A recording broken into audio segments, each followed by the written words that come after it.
তেওঁ বহুকেইটা এৱাৰ্ড পাবলৈ ইতিমধ্যে সক্ষম হৈছে। ইণ্টাৰনেশ্যনেল লেভেলত তেখেতে 5টা গ'ল্ড মেডেল লাভ কৰিছে। এছিয়ান লেভেলত লাভ কৰিছে তেওঁ 4টাকৈ গ'ল্ড মেডেল। নেশ্যনেল লেভেলত তেওঁ লাভ কৰিছে 5টাকৈ গ'ল্ড মেডেল আৰু নৰ্থ ইষ্ট লেভেলত লাভ কৰিছে এটা গ'ল্ড মেডেল আৰু ষ্টেট লেভেলত লাভ কৰিছে তেওঁ 5টাকৈ গ'ল্ড মেডেল।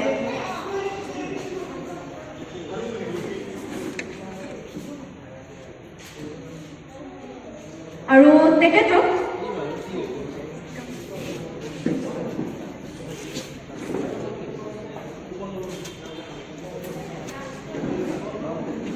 এখনি ফুলাম গামোচাৰে সম্বৰ্ধনা জ্ঞাপন কৰিব অনামিকা ঠাকুৰীয়ে।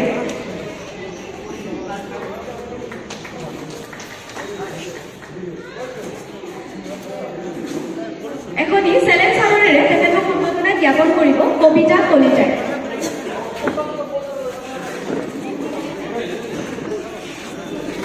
আৰু এটি ফুলাম জাপিৰে তেখেতক সম্বৰ্ধনা জ্ঞাপন কৰিব অনামিকা ঠাকুৰীয়ে।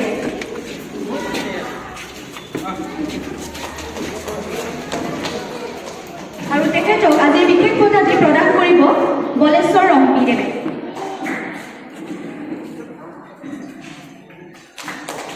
শৰাইখনি প্ৰদান কৰিব জয় বৰাদেৱে।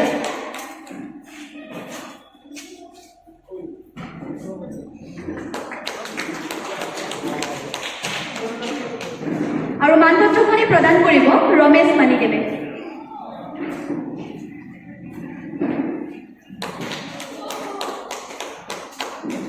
ইতিমধ্যে মন্ত্ৰী দিহিঙীয়াই ৱৰ্ল্ড ৰেকৰ্ড চাৰ্টিফিকেট লাভ কৰিছে 5খন, এছিয়ান ৰেকৰ্ড চাৰ্টিফিকেট লাভ কৰিছে 2খন আৰু নেশ্যনেল ৰেকৰ্ড চাৰ্টিফিকেট তেওঁ লাভ কৰিছে 2খন।